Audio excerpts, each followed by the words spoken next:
Hello friends, स्वागत है आपके अपनी यूट्यूब चैनल श्लोक स्टडी क्लासेस में। तो हम पढ़ रहे थे क्लास 10th का मैथ का चैप्टर नंबर 4 जिसका नाम है द्विघात समीकरण। और हम इस चैप्टर की जो प्रश्नावली है 4E को सॉल्व कर रहे थे। और हमने पिछली क्लासेस में पिछली जो क्लास है उसमें 1 से लेकर 15 तक के प्रश्नों को सॉल्व कर भी लिया था। ठीक है, तो वो वाली क्लास आप जाके देख लेना। फिलहाल तो अब आज की क्लास में हम प्रश्न नंबर 16 से शुरू करेंगे। तो शुरू करते हैं अपनी क्लास को बिना किसी देरी के। तो हमारा आज का पहला प्रश्न क्या है भाई, क्या परिमाप 80 मीटर तथा क्षेत्रफल 400 वर्ग मीटर वर्ग यानी कि जो मीटर स्क्वायर होता है उसमें दिया है हमें परिमाप। तो कह रहे हैं कि क्या परिमाप 80 मीटर तथा क्षेत्रफल 400 मीटर स्क्वायर के एक पार्क को बनाना संभव है, यदि है तो उसकी लंबाई और चौड़ाई बता दीजिए। तो हमसे कहा हमें जो एक पार्क बनाना है और उसका परिमाप रखना है 80 मीटर और क्षेत्रफल रखना है 400 मीटर स्क्वायर। ठीक है, तो इस पार्क को अगर बनाना संभव है तो अगर संभव है तो उनका लंबाई और चौड़ाई हमसे पूछिए। तो सबसे पहले एक काम करो, हल लिखो, तभी हमें कुछ मिलेगा। इसको सॉल्यूशन हल कर लेते हैं इसको। तो देखो भाई, जो हमारे पास क्या है, लंबाई और चौड़ाई है। तो लंबाई और चौड़ाई है हमारे पास। लंबाई और चौड़ाई किस में होती है? आयत में। तो हम आयत मान के चल रहे हैं कि हमारा जो पार्क है वो आयताकार है, क्योंकि लंबाई और चौड़ाई आयत में होती है। ठीक है, तो फिलहाल हम मान के चलते हैं हम मानते हैं कि भाई हमारा जो पार्क है वो आयताकार है। ठीक है, तो मान लेते हैं भाई, माना आयताकार पार्क की लंबाई x मीटर है। ये चीज़ मान लेते कि भाई माना आयताकार पार्क की लंबाई x मीटर है। ठीक है सर, मान लिया हमने। अब क्या दे रखा है भाई, आयताकार, चलो x लंबाई तो x मान ली। ठीक है, अब चौड़ाई अभी मत मानना, चौड़ाई क्यों नहीं मानो वो पता चल जाएगा। अब इसमें क्या कह रहा है कि परिमाप, आयत का परिमाप हमें, अब आयताकार पार्क है तो आयताकार पार्क का परिमाप दे रखा है। तो हम लिखेंगे यहाँ पे आयताकार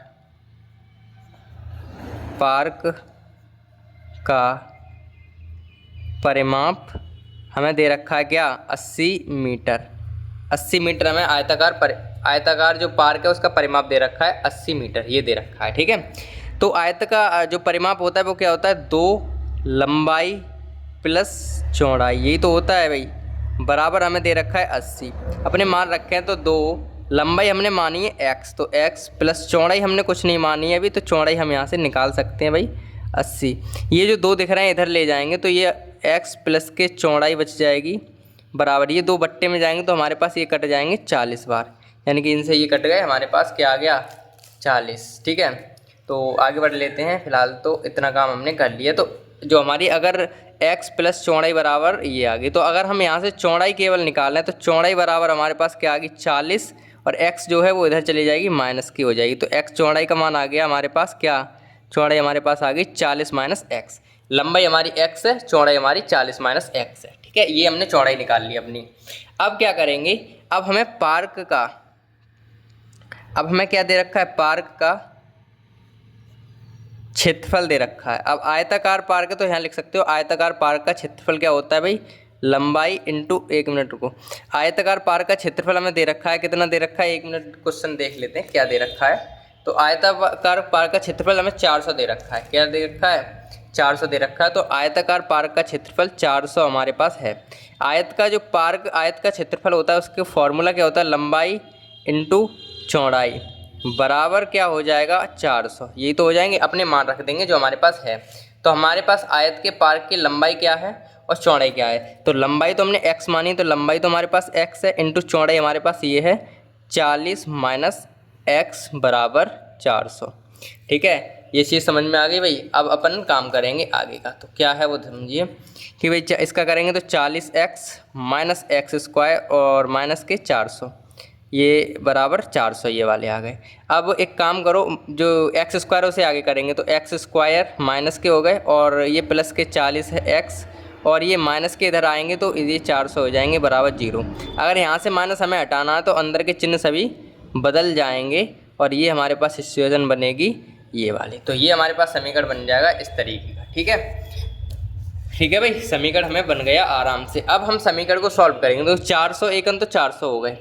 अब 400 को हम ऐसे दो भागों में तोड़ेंगे जो बीच में कितने आ जाए 40, और गुणा करने पे तो 400 आए और बीच में 40 आ जाए, जोड़ने घटाने। तो 20 20 दूनी 40, यानी कि 20 का 20 में गुणा करेंगे तो कितने हो जाएंगे 400 हो जाएंगे। तो एक्स स्क्वायर माइनस 20x और प्लस के 400, इस हिसाब से हम अपना तोड़ देंगे। ठीक है, इस हिसाब से अपन ने इसको काम कर लिया। अब हम करेंगे आगे। तो यहाँ से कॉमन मिल रहा है x, तो x माइनस के 20 तो यहाँ बचेंगे, माइनस के 20 कॉमन यहाँ से लेंगे तो x माइनस के 20 यहाँ पर बच जाएंगे। x माइनस के 20 एक जगह और x माइनस के 20 दूसरे वाले अलग। x माइनस x बराबर 1 आ जाएगा 20, और एक ये भी 20 ही आ जाएगा, तो एक ही मान लेते हैं कि x बराबर 20 आ गया, क्योंकि सेम ही आने हैं। ठीक है, तो हमारे पास x का मान 20 आ रहा है। ठीक है, अब सेम आ रहे हैं तो एक ले लेते हैं कोई सा। ठीक है, अब हमने x का मान माना था, x किसको माना, लंबाई को, तो इसका मतलब पार्क की लंबाई हमारी निकल के आ गई 20। ठीक है, पार्क की लंबाई x का मान 20 आ गया। ठीक है सर, मान ली 20। तो हम लिख सकते हैं भाई अतः, या फिर ऐसे लिखना अतः ही लिख देते हैं। चलो, अतः पार्क की लंबाई 20 मीटर है, तब चौड़ाई बराबर क्या हो जाएगी भाई, चौड़ाई हमारी क्या आई थी दिखा दें क्या आपको। चौड़ाई हमारी क्या आई थी 40 माइनस एक्स, तो चौड़ाई हम लिख देंगे यहाँ पे 40 माइनस एक्स, यानी कि 40, एक्स का मान आया 20 यानी कि 20 ही मीटर। तो चौड़ाई भी कितनी आ गई हमारी 20 मीटर। अब देखो, लंबाई भी 20 आई, चौड़ाई भी 20 आई, तो हमारा पास जो होगा वो कैसा होगा, लंबाई चौड़ाई सेम आई। तो इसका मतलब ये है कि हमारा जो पार्क होगा वो वर्गाकार होगा। ठीक है, तो हम लिख सकते हैं भी अतः जो पार्क है बनाना संभव है और कैसा होगा भाई, जो कि वर्गाकार होगा, ऐसे लिख सकते हैं हम, वर्गाकार होगा, ऐसे हम लिख सकते हैं, कोई दिक्कत वाली बात नहीं। ठीक है, तो इस तरीके से हमारे पास ये प्रश्न था 16वां, वो हो गया कम्प्लीटली सॉल्व। तो आराम से ऐसे ध्यान से देखिए भाई, आराम से समझ में आ जाएंगे ये प्रश्न। और अब हम बढ़ते हैं अपने अगले प्रश्न की तरफ। तो हमारा अगला प्रश्न 17 में कहा है कि दो क्रमागत संख्याएं ज्ञात कीजिए जिसके वर्गों का योग ये है। तो हम मान लेते हैं भाई दो क्रमागत संख्या। आप ये तो पूछना भाई संख्या क्या मानेंगे भाई, क्रमागत संख्या की बात चलती, तो अगर हमने एक x मान ली तो दूसरी x प्लस 1 माननी पड़ेगी। तो हल लिख लेते हैं और मान लेते हैं भाई क्या कि माना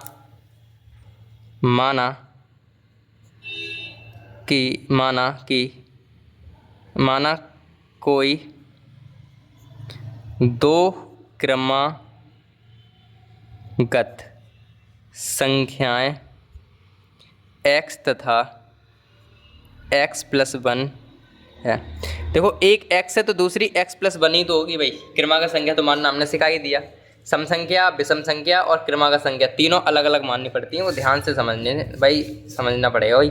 ये चीज़ आप ध्यान से याद रखना है कि भाई अगर दो क्रमागत सम संख्या है तो कैसे मानेंगे, दो विषम आ जाए तो कैसे मानेंगे, दो क्रमागत आ जाए केवल तो कैसे मानेंगे। तो क्रमागत वाले में x तथा x प्लस 1 मानेंगे।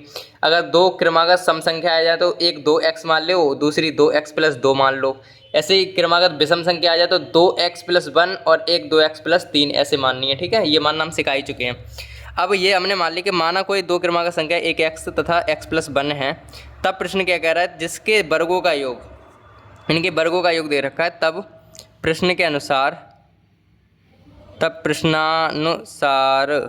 प्रश्नानुसार हमसे क्या कहा जा रहा है, तब प्रश्नानुसार ऐसे लिखिए, प्रश्नानुसार ये जो संख्या है इनके वर्गों का योग, यानी कि x का स्क्वायर प्लस x प्लस 1, इनके जो वर्ग हैं उनका योग बराबर दे रखा है हमें 265। तो x स्क्वायर तो है ही, प्लस a प्लस b का होल स्क्वायर खोलेंगे तो एक पहले का a का स्क्वायर हो गया, प्लस 1 का स्क्वायर 1 ही होगा, प्लस 2ab यानी कि 2x बराबर 256।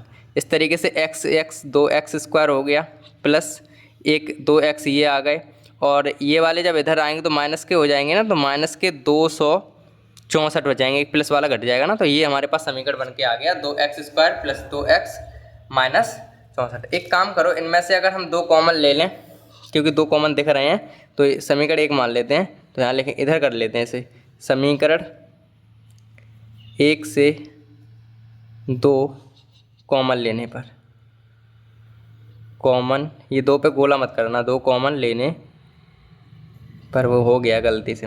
तो अगर 2 कॉमन लेंगे यानी 2 का भाग चले जाएगा पूरे समीकरण, तो यहाँ पे तो एक्स स्क्वायर बचेगा, यहाँ पे x बच जाएगा और माइनस 2 एकन 2 और 2 3 6 2 दूनी 4, 132 यहाँ पे बच जाएंगे। तो इस तरीके से हमारे पास जो नया समीकरण बना इसको हम गुणनखंड करके आंसर आ जाएगा। तो गुणनखंड कर लेते हैं। तो 132 एकन तो 132 होते हैं, ठीक है, 132 एकन 132 को हम तोड़ेंगे भाई 11 और 12 में। तो एक्स स्क्वायर प्लस के 12x में से अगर हम 11x घटा दें तो 132, देखो 11 का 12 में गुणा करेंगे तो 32 132 ही आएंगे, लेकिन अगर 12x में से एक 11x घटाएंगे तो एक x बचेगी, तो वही कर लेंगे। तो यहाँ से x कॉमन मिल रही है, यहाँ से x प्लस के 12 बच जाएंगे, यहाँ पे माइनस के 11 तो x प्लस के 11 नहीं 12 यहाँ पे बच जाएंगे, ठीक है। तो यहाँ से आ जाएंगे x माइनस के 11 और यहाँ से आ जाएगा x प्लस के 12। तो एक आ जाएगा x बराबर प्लस के 11 और एक आ जाएगा x बराबर माइनस के 12। अब हमसे कही थी भाई 2 क्रमागत संख्याएं। अब हमारे पास जो आंसर माइनस में आता है उसको हम मानते नहीं, उसका जो आंसर होता है वो अमान्य होता है, ठीक है। तो इसको तो लिख लेते हैं अमान्य, यानी कि इसका यूज नहीं करेंगे हम, अमान्य है ये, और इसका यूज, इसको सॉल्यूशन आगे करेंगे। तो अतः हमारी क्रमागत संख्या कहा जाए, अतः क्रमागत संख्या, एक तो हमने x मानी थी तो एक x का मान तो 11 है, तथा दूसरी क्या थी x प्लस के 1 मानी थी ना, तो x मतलब क्या हो जाएगी भाई, x का मतलब 11 प्लस 1 यानी कि 12। तो एक x आएगी, एक तो 11 आ जाएगी, एक 12 आ जाएगी। 1 मिनट दिख नहीं रहा है आपको, हाँ अब दिखेगा। अतः क्रमागत संख्या एक x तथा दूसरी क्या हो जाएगी, x प्लस 1 मानी थी दूसरी, तो x की जगह 11 रख दी प्लस 1 यानी कि 12। तो एक 11 आ गई, एक 12 आ गई। इस तरीके से हमारे पास ये भी प्रश्न कम्प्लीटली सॉल्व हो गया है, ठीक है। जो 17वां प्रश्न था वो भी अच्छे से अपन ने सॉल्व कर लिया। और अब हम बढ़ेंगे अपने अगले प्रश्न पर। तो हमारे पास 18वां प्रश्न है कि 2 वर्गों के क्षेत्रफलों का योग, जो क्षेत्रफल है उनका योग इतना है 468 मीटर स्क्वायर, ठीक है। यदि उनके परिमापों का अंतर 24 मीटर हो तो दोनों वर्गों की भुजाएं ज्ञात कीजिए। मतलब हमसे क्षेत्रफल का योग दे रखा है और परिमापों का अंतर दे रखा है और हमसे दोनों भुजाएं पूछ ली गई हैं। तो सबसे पहले तो भाई एक चीज़ समझो कि अगर हमारे पास वर्ग है, क्योंकि हमारे पास वर्ग की बात चल रही, वर्ग, तो वर्ग की दोनों भुजाएं सेम होती हैं, लंबाई और चौड़ाई सेम ही होती है, वर्ग की चारों भुजाएं सेम होती हैं, तो हम 2 भुजाओं का काम होता है। तो जो सभी भुजाएं सेम होती है तो हम एक भुजा मान लेंगे। मान लो भाई जो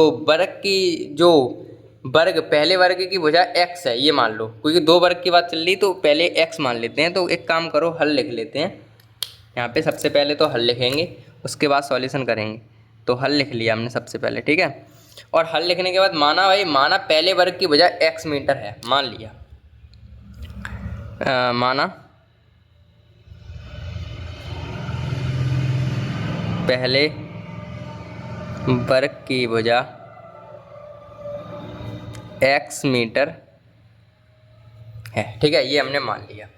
अब तब परिमाप अगर निकालें, तब इसी से परिमाप निकालें, क्योंकि वर्ग की भुजा तो आ गई है, तब परिमाप क्या हो जाएगा इसका, तब वर्ग का परिमाप।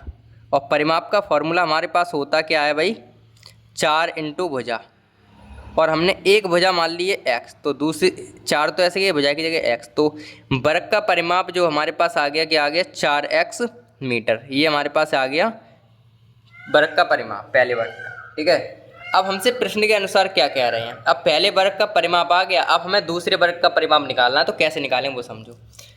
प्रश्न के अनुसार ये कहा जा रहा है हमसे कि भाई दोनों जो वर्ग हैं उनका जो अंतर है, यदि उनके दोनों परिमाप तो निकाल, परिमाप वाले पे आ जाओ, परिमापों का अंतर 24 है, तो परिमाप निकाल लिया हमने, तो परिमाप दूसरे का निकालें। तो प्रश्न के अनुसार हमसे पहले केस हमसे ये कह रहे हैं प्रश्न में कि भाई दोनों परिमापों का अंतर, यानी कि दूसरे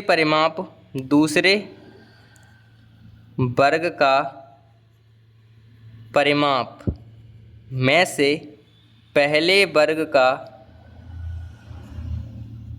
परिमाप दूसरे वर्ग में से पहले वर्ग का परिमाप घटा रहे हैं तो 24 आ रहा है। ये सिस्टम बन रहा है हमारे पास, ठीक है, ये हमारे पास बन रहा है।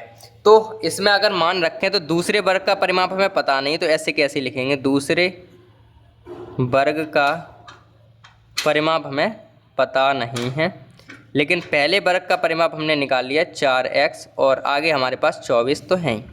आगे अगर हम दूसरे वर्ग का परिमाप निकालना चाहें तो दूसरे वर्ग का जो परिमाप है वो कितना आ जाएगा, 24, ये इधर चले जाएंगे प्लस के 4x, यानी कि दूसरे वर्ग के परिमाप का जो मान आ गया वो आ गया 24 + 4x, ठीक है। इतने मीटर ये दूसरे वर्ग का परिमाप होगा, सही है, हमने ऐसे निकाल लिया भाई, ठीक है। अब अगर हम भुजा निकालना चाहें, अब अगर हम पहले वर्ग की भुजा तो x है, दूसरे वर्ग की भुजा निकालें, तब दूसरे वर्ग की भुजा, वर्ग की भुजा निकालने के लिए हम क्या करते हैं, परिमाप में क्या करते हैं भाई, परिमाप में 4 का भाग कर देते हैं भुजा निकालने के लिए। अच्छा, ये बात समझानी पड़ेगी कि आपको, देखो जैसे मान के चलो कोई किसी का परिमाप मान के चलो 16 है, किसी वर्ग का जो परिमाप है वो 16 है। अगर हमें इसकी भुजा चाहिए तो हम क्या करेंगे, भुजा बराबर क्या हो जाएगा, जो परिमाप है उसके बट्टे में 4 कर देंगे, क्योंकि 4 भुजा होती हैं, 16 बट्टे 4 यानी 4 चौक 16, यानी कि एक भुजा आ गई हमारी 4। तो हम यही फॉर्मूला यूज करेंगे, भुजा निकालने के लिए परिमाप में 4 का भाग कर देंगे, तो इस तरीके से हम निकालेंगे यहाँ पे। तो दूसरे वर्ग की भुजा क्या होगी, परिमाप जो है, परिमाप तो लिख देते हैं, परिमाप किसका, ये दूसरे वर्ग का परिमाप की बात चल रही है यहाँ, दूसरे वर्ग का परिमाप बट्टे में 4। तो वर्ग का परिमाप कितना है दूसरे का, 24 प्लस के 4x अपॉन में 4। अगर हम यहाँ से 4 कॉमन ले लें तो 4 तो कॉमन आ गए बाहर, तो यहाँ पे बचेंगे 6 प्लस के x अपॉन में बचेंगे हमारे पास 4। दिख रहा है ना, दिख रहा है, ठीक है।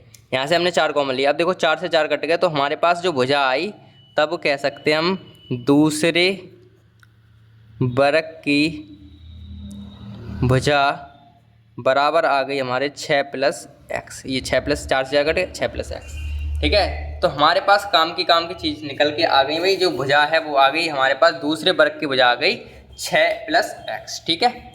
अब पहले केस से हमने इतना चीज़ निकाली, अब दूसरी हमसे कही गई है कि इनके जो क्षेत्रफल का योग है, इनके क्षेत्रफल का योग है वो है 468। तो हम इनके क्षेत्रफल के योग कर लेते हैं, क्षेत्रफल का योग करेंगे तो यहाँ समझो क्या करेंगे, समीकरण मतलब दूसरे केस से चल रहे हैं, दूसरी बात से, 2 बात नहीं थी ना, एक दूसरे बात से अब चलेंगे। तो उसमें ये कह रहे हैं कि जो वर्गों का योग है, जो वर्गों का क्षेत्रफल का योग है, यानी कि पहले वर्ग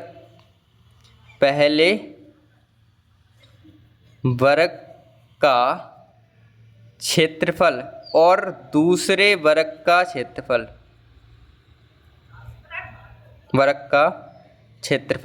ये दिया है हमें, पहले वर्ग का क्षेत्रफल तथा दूसरे वर्ग का क्षेत्रफल का योग हमें दे रखा है 468। कितना दे रखा है, 468। तो हम यहाँ लिख देंगे, इन दोनों का योग दे रखा है 468, ठीक है, सही है सर।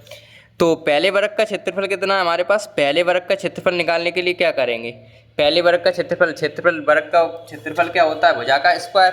1 मिनट हम आपको रफ पे समझाते थे, रफ पेज ले लेते हैं एक, तो उसको आपको अच्छे से समझ में आएगा, ठीक है। तो एक रफ पेज हमने ले लिया। अब हमें देखो पहले वर्ग का क्षेत्रफल चाहिए, पहले वर्ग का क्षेत्रफल हमें चाहिए।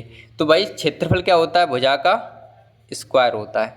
तो देखो पहले वर्ग की भुजा कितनी थी, पहले वर्ग की भुजा हमने क्या मानी थी, आपको दिखाई दें भाई, पहले वर्ग की जो भुजा हमने मानी थी वो क्या मानी थी, माना पहले वर्ग की भुजा x है, तो पहले वर्ग की भुजा x है तो x² तो हो गया हमारे पास पहले वर्ग का क्षेत्रफल।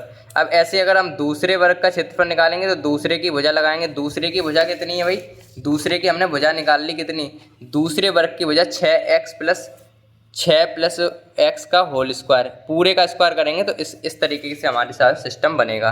तो पहले वर्ग का क्षेत्रफल क्या आ जाएगा, x² प्लस दूसरे वर्ग का क्षेत्रफल क्या आ जाएगा 6 + x। अब कैसे आ गए ये तो पता होगा, ये भुजा का स्क्वायर x, पहले वर्ग की भुजा x थी, दूसरे वर्ग की भुजा 6 + x का स्क्वायर था, बराबर 468। इस तरीके से हो गया हमारे पास, ठीक है। अब ये हमारे पास एक्स स्क्वायर ऐसे कैसे प्लस 6 का स्क्वायर 36 प्लस ए प्लस बी का होल स्क्वायर से बोलेंगे।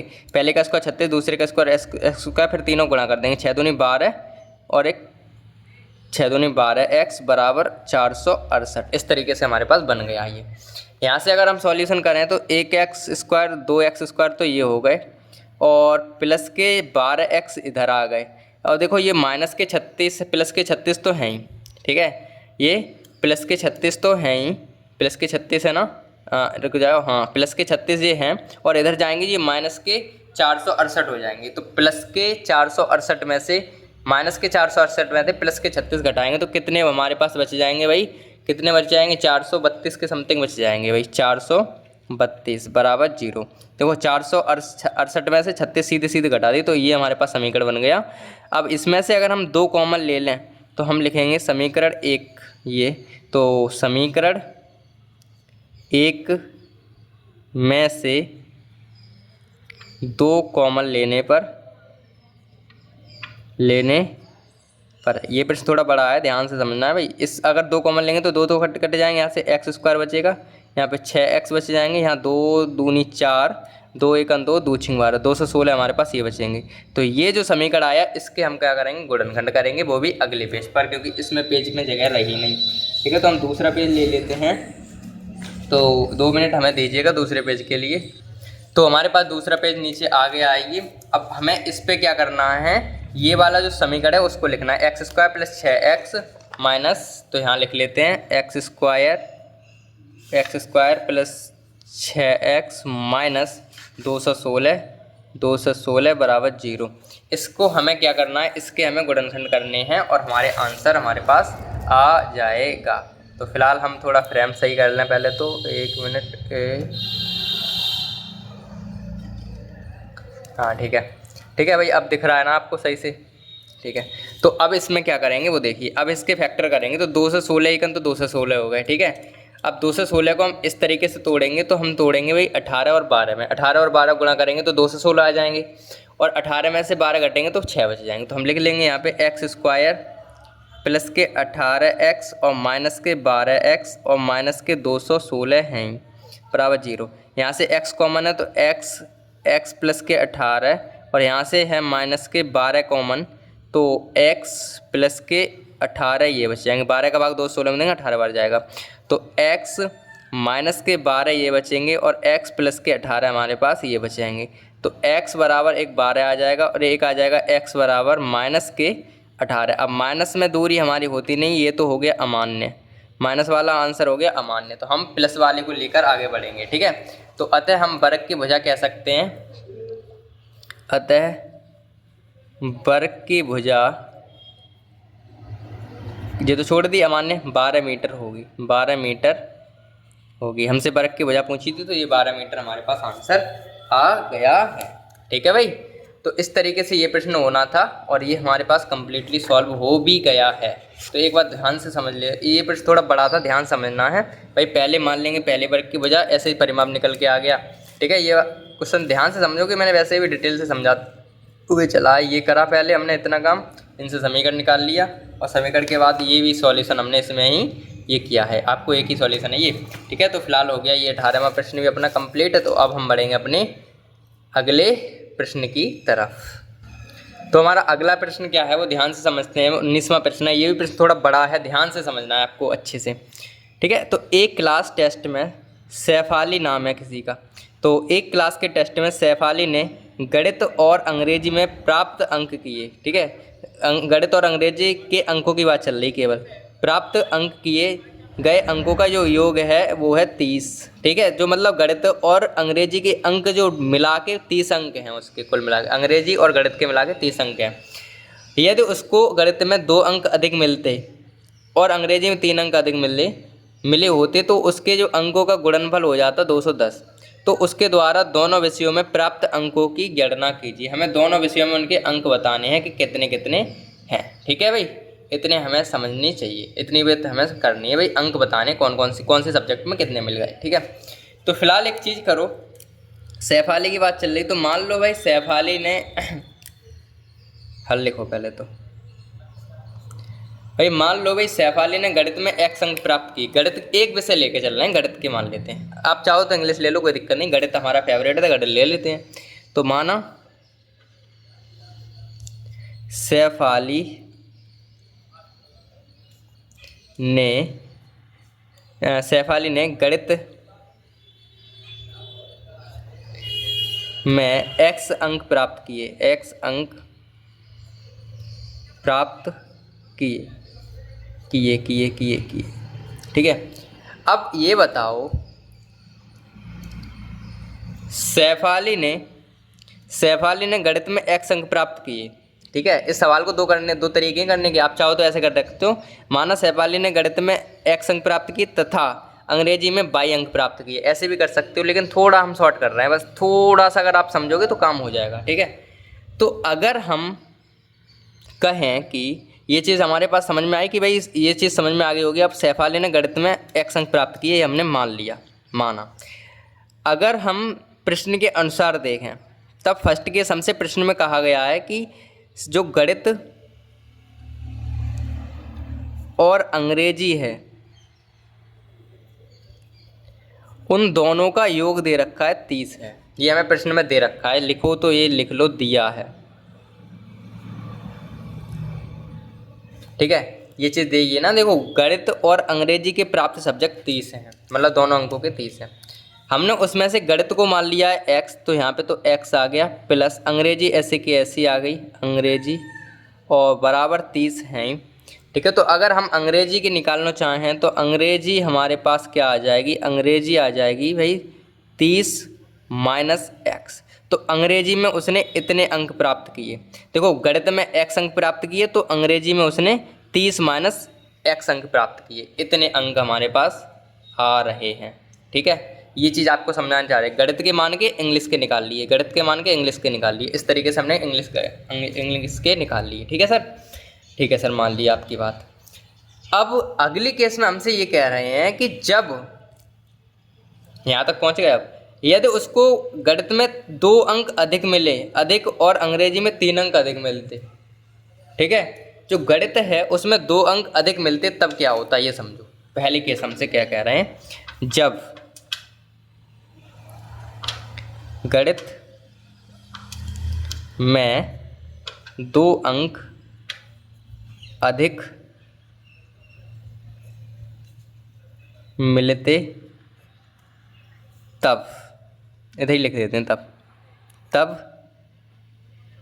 तब अंक बराबर क्या हो जाए। देखो गणित में अभी तो x में लिए थे ना, उसे x मान लिए, तो उसमें 2 अंक और मिल जाते तो उसके हो जाते x प्लस 2 अंक, यही तो हो जाते भाई। और अब ये चीज़ आपको समझ में आई भाई, गणित में अगर 2 अंक अधिक मिलते तो x प्लस 2 हो जाते, क्योंकि पहले x थे, अब 2 अंक और बढ़ जाएंगे। और जब अंग्रेजी की बात करें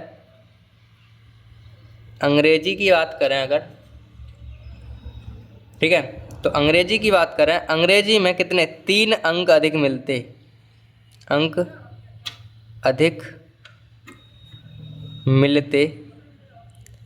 तब 3 अंक अधिक मिलते तब क्या होता है ये बताओ। देखो अंग्रेजी में अभी अंक कितने, अंग्रेजी के अंक हैं 30 माइनस एक्स, उसमें 3 अंक और जुड़ जाते हमारे पास।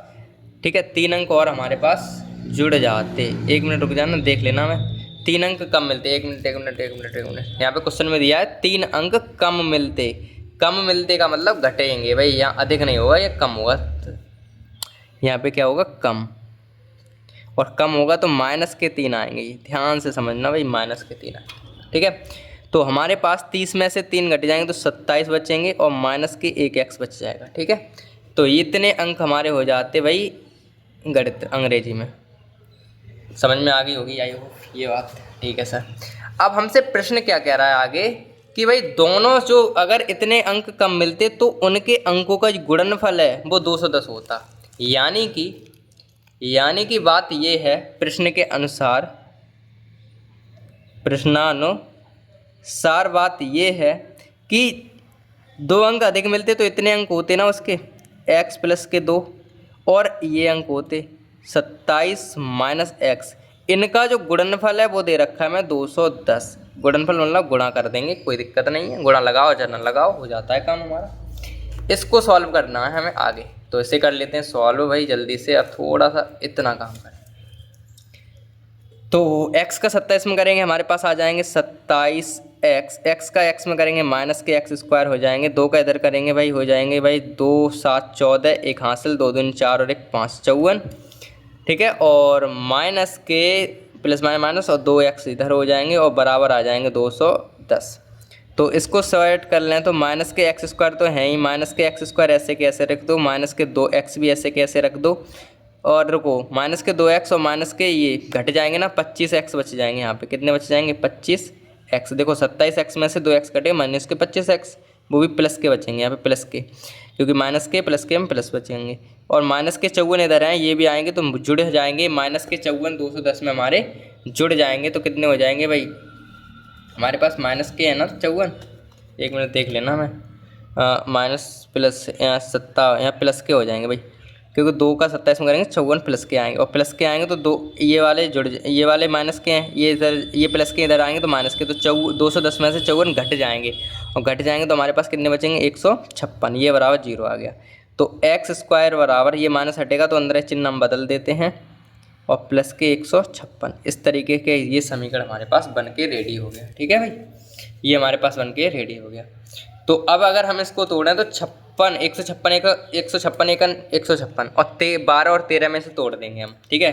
तो यहाँ पे करो भाई एक्स स्क्वायर माइनस के, अब 25 चाहिए तो किधर भी कोई कर दो, कोई दिक्कत नहीं है। तो इधर कर देते हैं भाई 13x करते हैं, क्या करें तो इधर 13x कर देते हैं, इधर 12x कर देते हैं, और इधर 156 कर देते हैं, बराबर 0 कर देते हैं, ठीक है। तो यहाँ पे क्या आ जाएंगे, यहाँ पे x और ये आ जाएंगे x माइनस के 13, यहाँ पे आ जाएंगे 12 कॉमन, यहाँ आ जाएगा भाई x माइनस के 13, ये आ गया। तो x माइनस के 12 एक जगह आ जाएगा, एक जगह आ जाएगा x प्लस माइनस के 13। तो इस तरीके से एक x बराबर 12 आएगा और एक x बराबर हमारे पास क्या आ जाएगा, एक x बराबर हमारे पास क्या आ जाएगा 13 आ जाएगा, ठीक है। एक x बराबर 12, एक x बराबर 13, ठीक है सर, ठीक है। एक x बराबर 12, एक x बराबर 13। अब हमारे पास दो स्थिति आई हैं, x का मान दोनों ही प्लस के आए हैं, एक माइनस में आता तो हम माइनस वाला अमान्य कर देते, लेकिन हमारे केस में दोनों ही प्लस में हैं, तो हम दोनों की स्थिति लेते हुए क्वेश्चन को सॉल्व करेंगे, यानी कि दोनों की तरफ ध्यान देते हुए। तो अगर मान लो जब जो शेफाली नाम है ना, शेफाली लड़की है, उसके अगर 12 अंक होते, अगर उसे गणित में x, भाई देखो यार गणित में ही तो माने थे x, शेफाली ने गणित में x अंक प्राप्त किए, x का मान कितना आ गया हमारे पास 2 आए हैं, एक 12 और एक 13। तो एक बार 12 लेकर सॉल्व करेंगे, एक बार 13 लेकर सॉल्व करेंगे, तब आगे बढ़ेंगे। तो मान लेते हैं कि भाई जब जो शेफाली ने गणित में 12 अंक प्राप्त किए, मान लेते, वो माने गया मतलब पहली बात, फर्स्ट स्थिति में कह देते हैं हम, जब शेफाली ने गणित में 12 अंक प्राप्त किए, तब अंग्रेजी के अंक कितने होंगे भाई, अंग्रेजी के अंक। तो अंग्रेजी के अंक हमारे पास क्या थी, स्टेटस हमारे पास अंग्रेजी के अंक थे, दिख रहे होंगे आपको। अंग्रेजी के अंक हमारे पास कितने थे 30 माइनस एक्स, 30 माइनस एक्स, तो 30 माइनस एक्स का मान 12, तो ये हमारे पास कितने आ जाएंगे भाई, 30 में से जब 12 घटेंगे तो 18 अंक हमारे पास बचेंगे अंग्रेजी के। तो अगर शेफाली को 12 अंक मिलते हैं गणित में, तो उसे अंग्रेजी में 18 अंक मिलते हैं, ये बात फर्स्ट केस तो ये हो गया। अब 13 एक आया तो दूसरे को 13 मान के चलेंगे। तो जब शेफाली ने गणित में 13 अंक प्राप्त किए, तब अंग्रेजी के अंक कितने हो जाएंगे भाई, अंग्रेजी के अंक, तो अंग्रेजी के अंक थे 30 माइनस एक्स, यानी कि 23 माइनस 13, यानी कि कितने हमारे पास बच जाएंगे 17 अंक हमारे पास यहाँ पे बच जाएंगे। तो जब वह 13 अंक यहाँ पे आप करती गणित में, तो 17 अंक अंग्रेजी में करती, मतलब अंग्रेजी में ही सबसे ज़्यादा नंबर आ रहे हैं उसके, देख लेना आप। तो समझो गणित कितना कठिन माना जाता है। तो फिलहाल तो ये हो गया हमारे पास जो क्वेश्चन है, इसमें दो स्थिति हमें देख के चलनी थी और आपको ये दिख रही होंगी, एक मिनट अब दिख रही होंगी। सबसे पहले हम इसको स्थिति को लेंगे, पहले 12 आए, 12 के लेकर सॉल्व किया, फिर हमारे पास 13 आए, 13 को लेकर सॉल्व किया। क्योंकि दोनों आंसर प्लस के थे तो हम दोनों स्थिति लेकर चलेंगे, ठीक है। तो फिलहाल तो ये प्रश्न जो था हमारा हो गया एकदम बेहतरीन तरीके से भाई कंप्लीट, ठीक है। ये जो 19वां प्रश्न है वो एकदम बेहतरीन तरीके से कंप्लीट हो गया। अब हम बढ़ते हैं अपने अगले प्रश्न पर।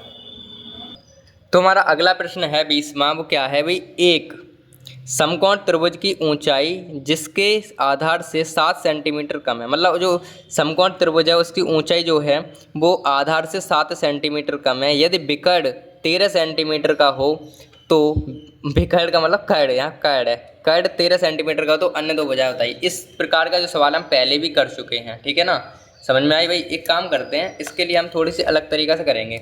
हम इसे एक समकोण त्रिभुज बना लेते हैं, ठीक है, फिर प्रश्न के हिसाब से चलेंगे। पहले समकोण त्रिभुज बनाएं तो एक मान लो यहाँ पे समकोण त्रिभुज इस तरीके से बना रहे हैं। इधर से ये हमारे पास कोई समकोण त्रिभुज है,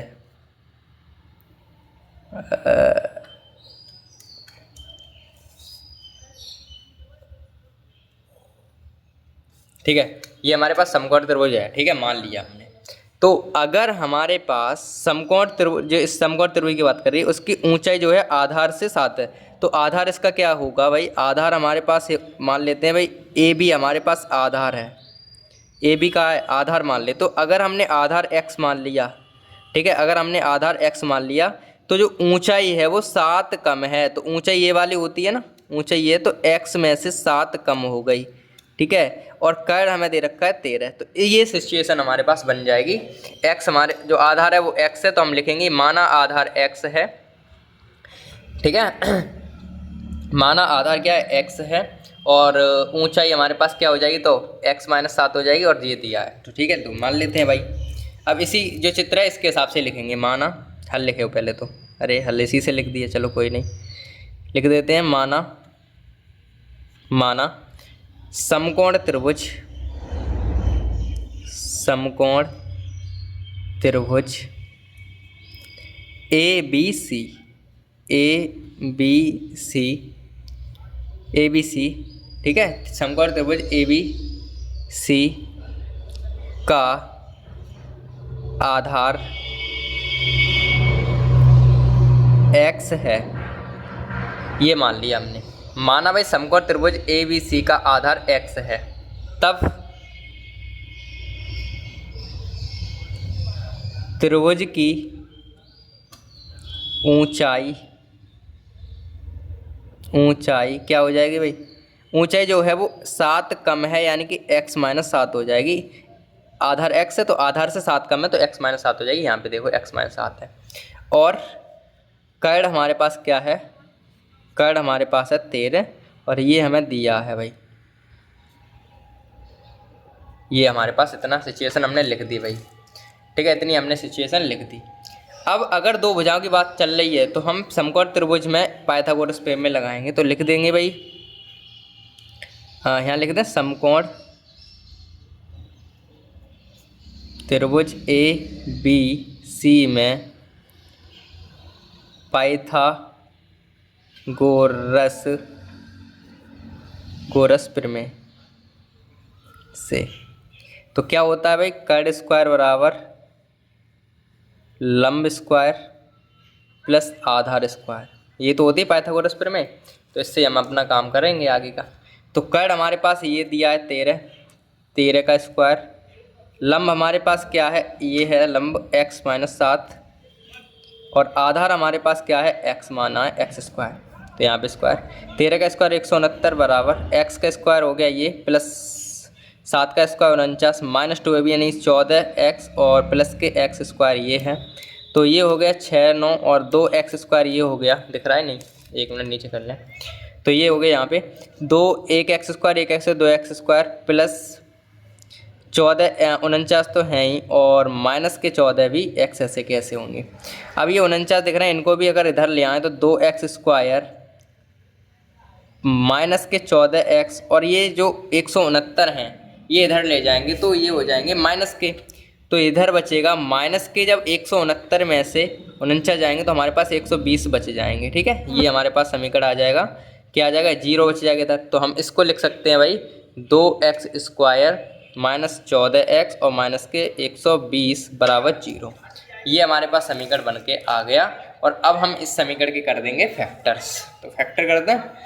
तो यहाँ से हमें 2 कॉमन दिख रहे हैं समीकरण 1 में, तो यहाँ लिख देंगे समीकरण 1 से 2 कॉमन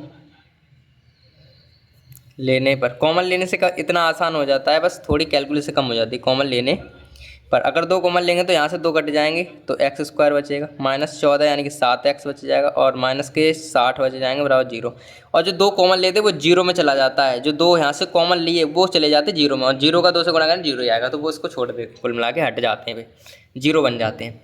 इसको हम 60 एकन तो 60 होते हैं, ठीक है, और 12 पंजे भी 60 होते हैं, तो 12 में से 5 गए तो 7 ही बचेंगे। तो ऐसे तोड़ेंगे इसको, x² minus 12x minus plus के लेंगे 5x और माइनस के 60, इस तरीके से हम इसको तोड़ देंगे। तो यहाँ से x कॉमन आएगी तो x माइनस के 12 ये बचेगा, माइनस प्लस के अगर 5 कॉमन लेंगे तो x माइनस 12 ये बच जाएंगे।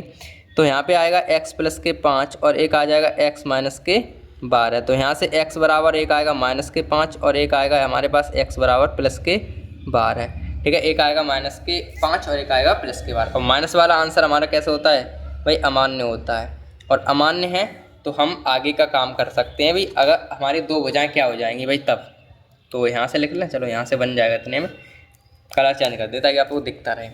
तब हमारे पास 2 भुजाएं क्या हो सकती हैं भाई, हमने देखो एक चीज़ समझो, हमने देखो आधार माना था x, तो x का मान हमारे पास एक आया है प्लस के 12, ये तो छोड़ दिया माइनस वाला 12, तो आधार तो हमारे पास क्या आ गया, तो हम लिख देंगे कि अतः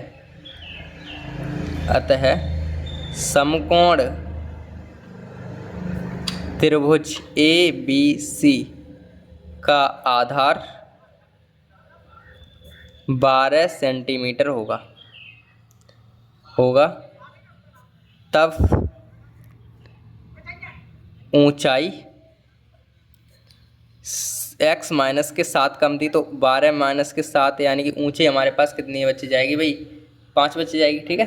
तो लिख देंगे यहाँ पे 5 सेंटीमीटर, इस तरीके से। तो अतः समकोण त्रिभुज ABC का आधार 12 सेंटीमीटर होगा तथा ऊंचाई हमारे पास कितनी होगी, यहाँ तथा लिखते देते तो ज़्यादा अच्छा लगेगा, तथा ऊंचाई x माइनस 7 यानी कि 5 सेंटीमीटर होगी। तो इस तरीके से ये प्रश्न तो भी सॉल्व हो गया है हमारे पास 20 में। अब एक चीज़ आपको ध्यान देनी है भाई, 20 में 2 प्रश्न दिए हैं, 20 में का पहला खंड है ये, 20 में 2 दिए हैं, तो 20 में का पहला ये है और दूसरा आप करेंगे, ठीक है। तो पहला अपन ने कर लिया 20 में का, तो अब हम बढ़ेंगे अपने दूसरे प्रश्न की तरफ। 20 में का ही दूसरा है वो, तो हमारा 20 में का दूसरा प्रश्न ये है, यहाँ पे लिख देते हैं 20 में का दूसरा प्रश्न है ये, ठीक है। 20 में का दूसरा प्रश्न ये है, वो क्या है ध्यान से समझो कि भाई एक आयताकार खेत है कोई का विकर्ण उसकी छोटी भुजा से 60 मीटर अधिक लंबा है, जो उसका विकर्ण है वो 60 मीटर अधिक लंबा है, ठीक है, उसकी छोटी भुजा से। यदि बड़ी भुजा छोटी भुजा से 30 मीटर अधिक हो तो खेत की भुजाएं ज्ञात कीजिए, मतलब लंबाई और चौड़ाई हमसे पूछिए। तो एक काम करो, पहले एक आयताकार खेत बना देते हैं साइड पे ताकि आपको थोड़ा अच्छे से समझ में आ जाए। तो एक काम कर लेते हैं, इधर ही बना लेते हैं एक आयताकार खेत। तो ये बन गया, मान के चलो, 1 मिनट हम इधर से बनाएं, ये इधर से सही रहेगा। तो ये हमारे पास बन गया आधार 25 से 24 से 29 साढ़े 29 तक का, ठीक है। और इधर मान लेते हैं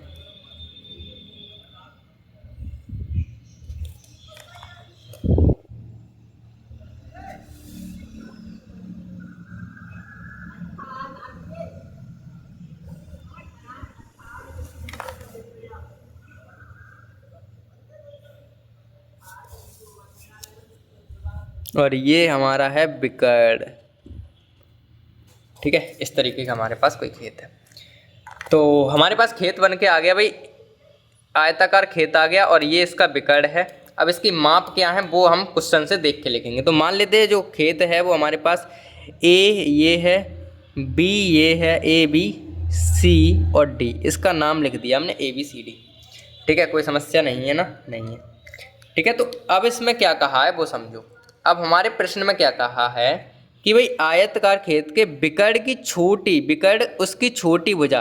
अब छोटी भुजा कौन सी होगी, ये वाली छोटी भुजा ही तो होगी, ये तो दोनों लंबी हैं, ये वाली भुजा बराबर होती है ना आमने सामने की भुजा, तो एक भुजा ले लेते हैं ये वाली। तो छोटी भुजा एक्स दे रखी है, ये मान लो एक्स दे रखी है, ये वाली भुजा ये हमारे पास एक्स मान ली कि भाई थोड़ी देर के लिए मान ली एक्स है ये भुजा, ठीक है, एक्स मीटर की है। तो विकर्ण जो है उसकी छोटी भुजा 60 मीटर अधिक है, तो जो विकर्ण है वो x से 60 मीटर अधिक है इस तरीके से।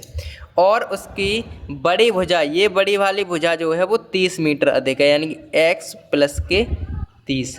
इस तरीके से हमारे पास सिचुएशन बनेगी, ठीक है, ये हमारे पास सिचुएशन बन जाएगी, ठीक है। समझ में तो आ गया भाई इतना काम। छोटी भुजा x मान ली, छोटी भुजा x मानने से सब काम हो गए। तो x मान ली छोटी भुजा, तो विकर्ण क्या हो जाए x प्लस 60 क्योंकि 60 अधिक है, और बड़ी भुजा x प्लस 30 क्योंकि 30 अधिक, तो x प्लस 30। इस तरीके से हमारे पास काम हो गया। तो अब हम जो हमने चित्र में बनाया वो लिख लेते हैं हैंड रिटन में।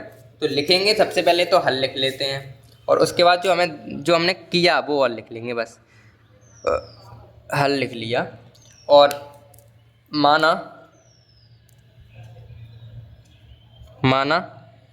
क्या मान लें भाई, माना कोई आयताकार खेत, कोई आयताकार खेत ए बी सी डी है, जिसकी छोटी भुजा x मीटर की है, x मीटर है क्योंकि मीटर अधिक है तो मीटर की बात चली, x मीटर है, जिसकी छोटी भुजा x मीटर है। इतनी चीज़ हमने मान ली, इतनी चीज़ हमने मान ली, ठीक है सर, ठीक है। जब छोटी भुजा x मीटर की है तब आयताकार खेत का विकर्ण, तब आयताकार खेत का विकर्ण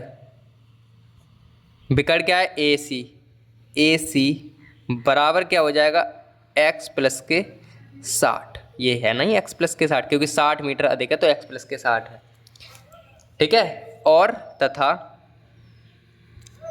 आयताकार खेत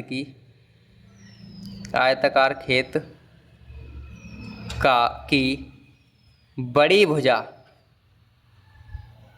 भुजा ए बी ले लेते हैं, ए बी, ये हमारे पास है x प्लस के 30, ये हमारे पास x प्लस के 30 क्योंकि 30 मीटर अधिक है, ठीक है। इस तरीके से हमने ये चीज़ें हमने मान ली। ये मीटर में आएंगे, दोनों भुजाएं मीटर में है, तीनों मतलब सब मीटर का ही काम चल रहा है। अब हमारे पास एक त्रिभुज मिलेगा हमें और तुम्हें क्या मिलेगा कि अब देखो ये x है भुजा, ये वाली अगर x है तो इसके सामने वाली भी x होगी, और ये वाली इतनी है तो ये वाली भी इतनी होगी। तो हमें केवल एक काम करो, त्रिभुज देखो ए बी सी, अगर हमें ये 90 कोण का मान लें, 90 अंश का, तो एक समकोण त्रिभुज मिलेगा, समकोण त्रिभुज ए बी सी में। और तीनों भुजाएं क्या होगी, ये तो हो गया कर्ण, ये हो गया आधार और ये हो गया लंब।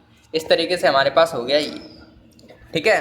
तो हम करेंगे यहाँ से शुरू कि भाई त्रिभुज ए बी सी, त्रिभुज ए बी सी में पाइथागोरस प्रमेय से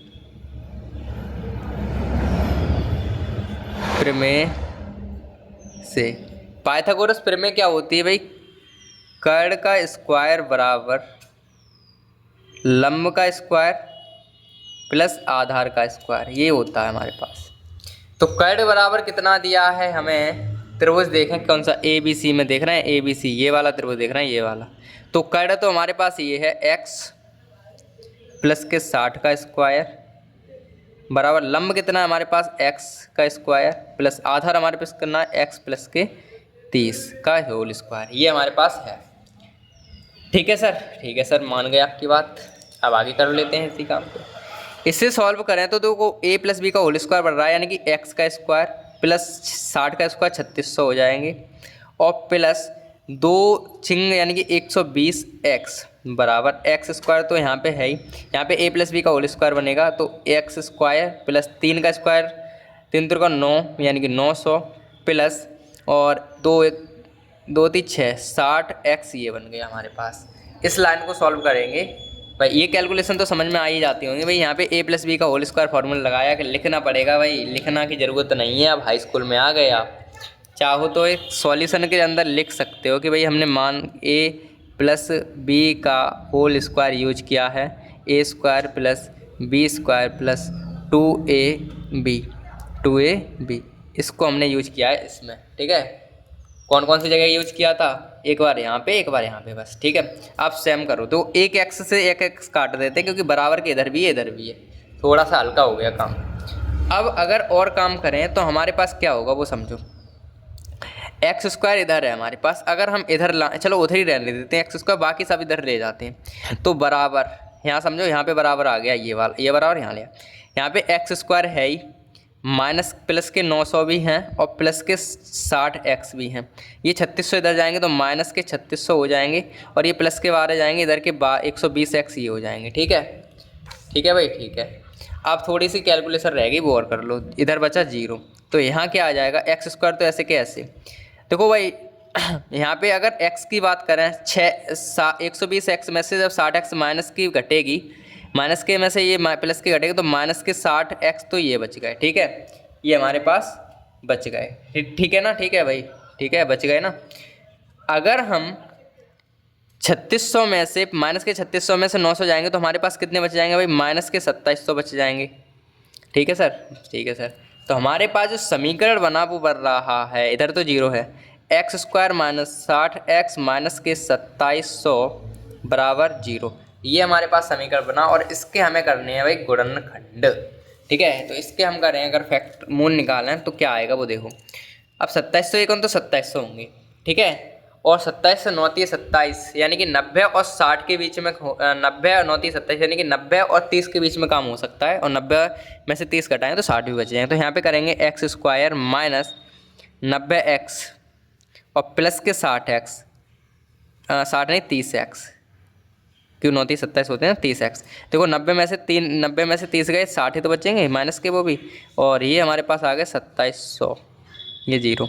यहाँ से x कॉमन मिलेगी तो x तो बचेगी यहाँ, x - 90, यहाँ से बच जाएंगे हमारे पास प्लस के 30, तो यहाँ आ जाएंगे भाई x माइनस के 90, क्योंकि 9 30 27 0 0 या 90 ये बच जाएंगे। तो x प्लस के 30 एक जगह आएंगे और x माइनस के 90 हमारे एक जगह आएंगे। तो x बराबर एक तो आएगा माइनस के 30, ठीक है, और एक x बराबर आएगा प्लस के 90। ठीक है, इस तरीके से हमारे पास आ जाएंगे। एक हमारे पास x बराबर प्लस के माइनस के 30 और एक x बराबर 90। ठीक है सर, आ गए। अब माइनस वाली लंबाई हम अमान्य मानेंगे क्योंकि माइनस में लंबाई होती नहीं है और माइनस का आंसर हम मानते नहीं है। ये वाला आंसर तो मानेंगे नहीं, अमान्य। तो इससे हम आगे सॉल्व करेंगे प्लस वाले से। ठीक है, तो हमने मानी थी छोटी भुजा x, ध्यान है ना आपको, छोटी भुजा x। तो हम लिख सकते हैं अतः आयत की या आयताकार खेत की, आयताकार खेत की छोटी भुजा 90 है तथा बड़ी दो भुजा ही पूछी हैं, तथा बड़ी भुजा हमारे पास कितनी थी, x + 30। तो हमारे पास 90 + 30 हो जाएंगे, 1 मिनट, हाँ 90 है ना, 90 + 30 हो जाएंगे तो कितने हो जाएंगे 120 मीटर, ये मीटर में है। ठीक है, तो अतः आयताकार खेत की छोटी भुजा 90 है और तथा बड़ी भुजा x प्लस यानी 90 + 30 120 मीटर की हो गई है। ठीक है, ये हमारे पास हो गया काम कम्प्लीटली सॉल्व। ठीक है भाई, ये चीज़ आपको ध्यान से समझनी थी भाई, ये चीज़ हमने काम कर लिया है इतना। ठीक है, तो हमारे पास ये प्रश्न एकदम बेहतरीन तरीके से हो गया सॉल्व, और अब हम बढ़ेंगे अपने अगले प्रश्न की तरफ। तो हमारा अगला प्रश्न क्या है भाई, ऐसी दो संख्या ज्ञात कीजिए जिनका योग 27 और गुणनफल 182 हो। ये हमें ज्ञात करनी है। ठीक है, और आपको एक चीज़ बता दें हम कि भाई जो हमारे पास वो है क्या संख्याएं हैं, ठीक है, और जो वो है 1 मिनट रुक, हाँ, तो हमारे पास 21वां प्रश्न ये है। अब 21 वाले में हमारे पास 3 प्रश्न है, तो 21 का पहला ये प्रश्न है। ठीक है, पहला खंड है। तो पहला खंड क्या कह रहा है वो समझिए भाई कि ऐसी दो संख्या ज्ञात कीजिए जिनका योग 27 हो और गुणनफल 182 हो। ये हमारे पास प्रश्न है। तो मान लेते हैं भाई हल लिख लेते हैं पहले। तो हल हल लिख लिया। अब लिखो, मान लेते हैं भाई, माना कोई दो संख्याएं, अब यहाँ में क्रमागत वगैरह तो लगी नहीं है, कोई दो संख्याएं, क्रमागत वगैरह तो है नहीं, तो कोई दो संख्या हम ऐसे ही मान लेते हैं x तथा y हैं। रैंडमली कुछ भी हो सकती है संख्याएं, तो भाई अगर क्रमागत लगी होती तो हम मानते अपने जैसे मानी जाती वैसे। तो कोई दो संख्या x तथा y हैं, तब प्रश्न के अनुसार कह रहे हैं कि भाई तब प्रश्नानुसार लिख दो, तब प्रश्नानुसार संख्याओं का योग, यानी कि इन दोनों का योग x और y का योग है 27 और गुणनफल x और y का मान है 182। ये समीकरण 1 है, ये समीकरण 2 है। अगर हम शुरू करें समीकरण 1 से, तो समीकरण 1 से अगर हम शुरू करें तो क्या होगा वो देखो। समीकरण 1 से अगर हम शुरू करें तो क्या होगा वो देखो भाई। समीकरण 1 से तो x प्लस के y बराबर 27, तो 27 होंगे ना, 27। तो यहाँ से अगर हम x बराबर निकालें तो 27 माइनस y आएगा, तो ये हमारे पास समीकरण नंबर 3 बनेगा। अब x का मान आ गया 27 माइनस y, और जो समीकरण जो 1 से मान निकला, तो हम x का मान समीकरण 2 में रख देंगे। तो रखो भाई, तो दूसरे में अगर रखने जा रहे हैं तो क्या आएगा वो देख लीजिए। अब 1 मिनट रुक जा भाई। ये हो गया x y बराबर 182, x की जगह रखने हैं हमें 27 माइनस वाई, तो x की जगह रख देते हैं 27 माइनस वाई, और आगे भाई है ही बराबर 182। इसको सॉल्व करेंगे तो 27 बाई माइनस वाई स्क्वायर और बराबर 182। इसे भी सॉल्व करेंगे तो क्या होगा वो देखो भाई। ये हमारे पास हो जाएंगे माइनस के बाई स्क्वायर और प्लस के 27 बाई, और ये आ जाएंगे माइनस के 82 बराबर 0। माइनस अगर हटाएंगे तो सब चिन्ह चेंज हो जाएंगे, और ये हमारे पास हो गया काम। इनको हम तोड़ेंगे भाई, 182 एक 182, और 13 और 14 में हम तोड़ देंगे तो ये हो जाएंगे भाई बाई स्क्वायर माइनस 13x इधर कर दें अगर हम, 13x और माइनस के 14x प्लस के 182, तो 13 और 14 तो 27 हो जाएंगे, और 13 और 14 गुणा करेंगे तो 182 हो जाएंगे। यहाँ से बाई को 1 मिनट बाई में तोड़ेंगे तो बाई लिखेंगे यहाँ पे केवल, ठीक है। तो बाई कॉमन यहाँ से मिलेगी, तो बाई माइनस 13 ये आ जाएगा, माइनस 14 कॉमन यहाँ से मिलेंगे तो बाई माइनस 13 यहाँ आ जाएगा।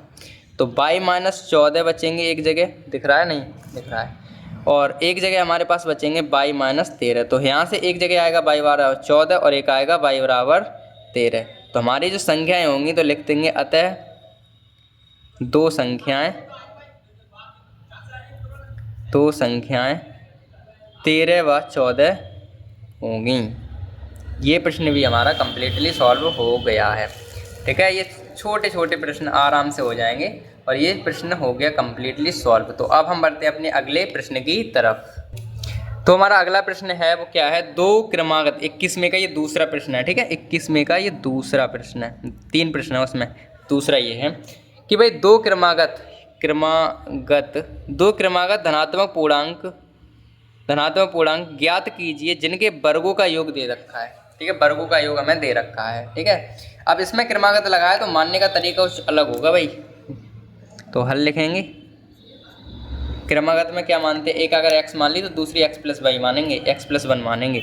तो मान लेते हैं, माना कोई दो क्रमागत धनात्मक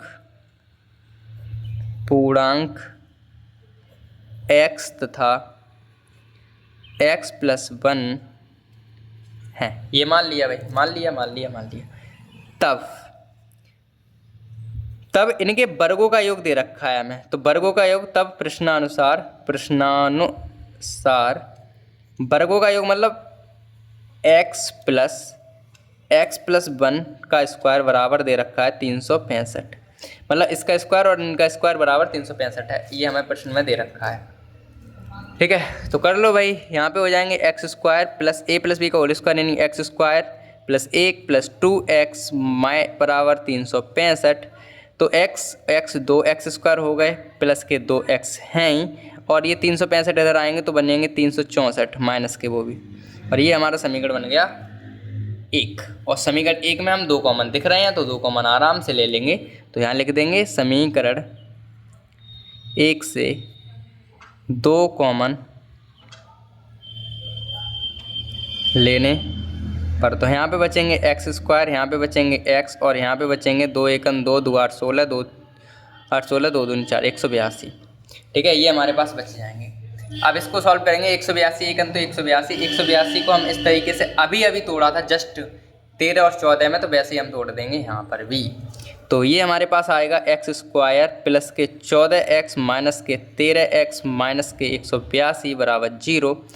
x कॉमन लेंगे तो x प्लस के 14 यहाँ बचेंगे, माइनस के 13 कॉमन लेंगे तो x प्लस के 14 यहाँ बचेंगे, x माइनस के 13 यहाँ बच जाएंगे और x प्लस के 14 हमारे यहाँ आ जाएंगे। ठीक है, तो आगे क्या करेंगे भाई, x बराबर 1 तो आ जाएगा हमारे पास 13 और x बराबर आ जाएगा भाई माइनस के 14, क्योंकि ये प्लस का है तो हो जाएगा माइनस का, ये प्लस का माइनस का है तो प्लस का हो जाएगा। ठीक है, माइनस वाला हमारे पास होता है अमान्य, क्योंकि हम ये मान्य नहीं करते हैं, ये तो अमान्य हो गया हमारे पास। तो हम 13 को लेकर आगे सॉल्व करेंगे। तो हमारी अतः संख्या क्या हो जाएंगी, अतः, तो हम लिखेंगे भाई अतः 2 क्रमागत धनात्मक पूर्णांक क्या है, एक 13 है ना, 13 तथा दूसरा x+1 माना था ना, x+1 यानी कि 13 + 1 यानी कि 14। अरे यार 13 + 1 बराबर 14 होगा। इस तरीके से हमारे पास कम्प्लीटली सॉल्व ये भी हो गया। ठीक है, तो वीडियो हो रही है लंबी तो हम थोड़ी स्पीड के साथ करेंगे प्रश्न, और हम सोच रहे हैं आज की क्लास में इसको पूरा कर दें प्रश्नावली को। तो फिलहाल तो ये 21 का दूसरा भी प्रश्न कंप्लीट हो गया और अब बढ़ेंगे अपने अगले प्रश्न की तरफ। तो हमारे पास 21वें का जो तीसरा प्रश्न ये है कि भाई 21वें का तीसरा खंड है ये। ठीक है, 21वें का तीसरा प्रश्न ये है कि दो संख्याओं के वर्गों का अंतर 180 है और छोटी संख्या का वर्ग बड़ी संख्या के वर्ग का 8 गुना है, तो दोनों संख्याएं ज्ञात कीजिए। ये हमारे पास प्रश्न है। तो सिंपल सा काम कर लेते हैं जल्दी से। एक काम करो, अगर हम मान लें छोटी संख्या जो है वो बड़ी संख्या की 8 गुनी, वो छोटी संख्या बड़ी संख्या वो छोटी संख्या की कितनी गुनी है, 8 गुनी है। तो हम मान लेते हैं, पहले तो हल लिखो। अब चलो लिख गया तो लिख गया इसी पेन से। मान लेते हैं हल। क्या माना छोटी संख्या x, छोटी संख्या x है, हमने मान ली भाई। ठीक है ना, ठीक है। अगर छोटी संख्या x है तो हमारे पास जो छोटी संख्या का वर्ग है, क्या कह रहा है, छोटी संख्या का वर्ग, तब प्रश्न के अनुसार छोटी संख्या का वर्ग यानी कि x का वर्ग ये बराबर है, छोटी संख्या का वर्ग बराबर है बड़ी संख्या के 8 गुने से। यानी कि बड़ी संख्या क्या है हमारे पास, बड़ी संख्या अभी पता नहीं है, तो 8 गुनी है किसके, बड़ी संख्या के, बड़ी संख्या की। समझ में आई, x² बराबर 8 गुनी है किसके, बड़ी संख्या के। ये प्रश्न में कह रहा है। तो अगर हम बड़ी संख्या निकालना चाहे तो 8 को इधर भगा दो, तो x² अपॉन में बट गुणा में ना, ये तो बट्टे में 8 आ जाएंगे। तो बड़ी संख्या हमारी निकल के आ गई क्या, x² अपॉन में 8। छोटी संख्या x है, बड़ी संख्या हमारे पास आ गई x² अपॉन में 8। कोई समस्या वाली बात नहीं है सर जी, आगे आ जाओ। अब प्रश्न में ये कह रहे हैं दोनों संख्याओं के वर्गों का अंतर जो है वो कितना है भाई, 180 है। दोनों संख्याओं के वर्गों का अंतर 180 है, यानी कि बड़ी संख्या में से छोटी संख्या घटाएंगे तो 180 आएंगे। तो हम लिखेंगे भाई, तब प्रश्न के अनुसार लिख लेते हैं, प्रश्नानुसार क्या है भाई, जो बड़ी संख्या है, क्या बड़ी संख्या में से अगर हम छोटी संख्या घटाएंगे तो हमारे पास 180 आएंगे। ये हमसे कह रहे हैं।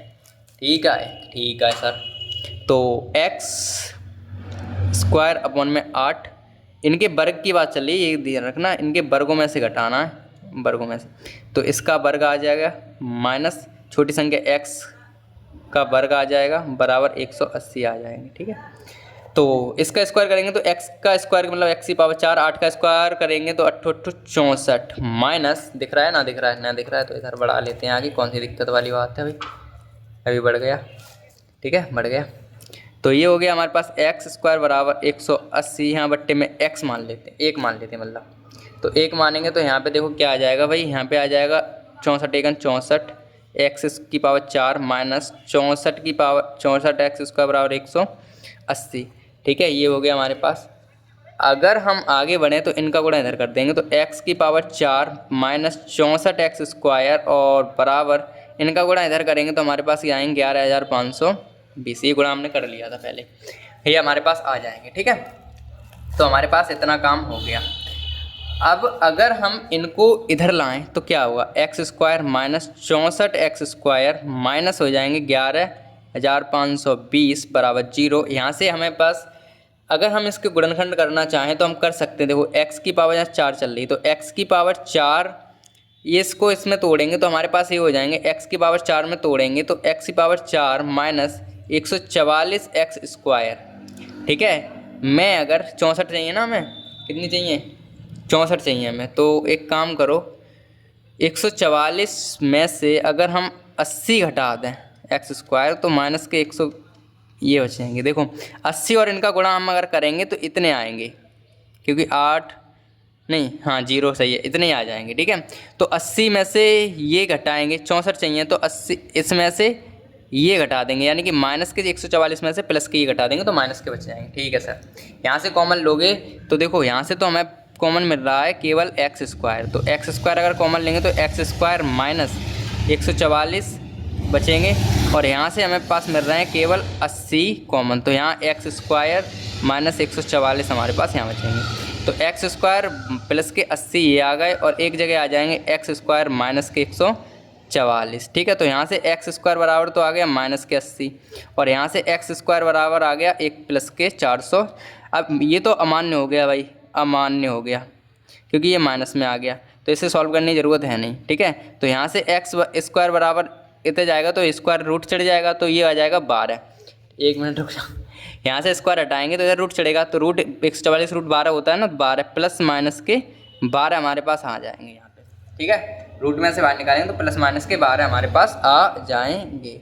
कोई समस्या यहाँ पे नहीं है ना, प्लस माइनस के 12 है। अब देखो हमारे पास x के दो मान आ रहे हैं, एक प्लस के 12 एक माइनस के 12। ये तो अमान्य, इसको छोड़ो, एक बार प्लस के 12 आ रहा है एक बार माइनस के 12 आ रहा है, तो हमें क्या करेंगे, एक बार प्लस के 12 रख के सॉल्व करके देख लेंगे और एक बार माइनस के 12 रख के देख लेंगे, दोनों स्थिति में क्या क्या आंसर आएंगे वो पता चल जाएंगे। ठीक है, तो हम वो काम करेंगे अगले पेज पर, तो एक मिनट दीजिए हमें ज़रा।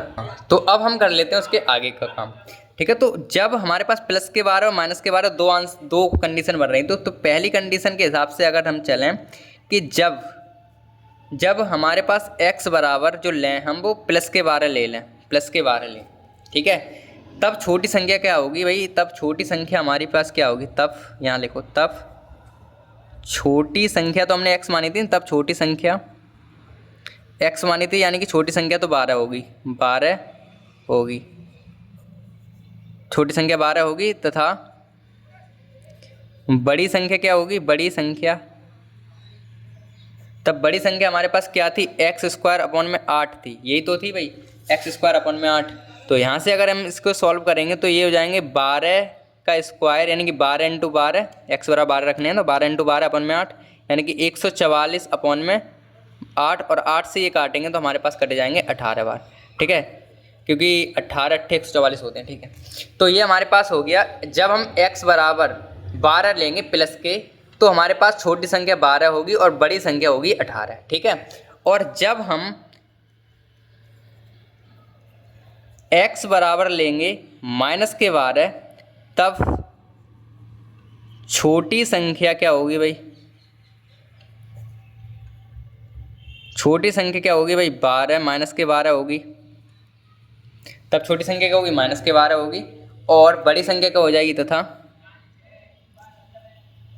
बड़ी संख्या क्या होगी भाई, बड़ी संख्या हो जाएगी हमारे पास एक्स स्क्वायर अपॉन में 8 होता है, तो एक्स स्क्वायर मतलब 12 का स्क्वायर कर देंगे तो 144 प्लस की आ जाएंगे और अपॉन में 8, और इनसे भी ये कटेंगे तो हमारे पास कितने आ जाएंगे भाई, 18 आएंगे, क्योंकि सेम सेम बन रहा है तो 18।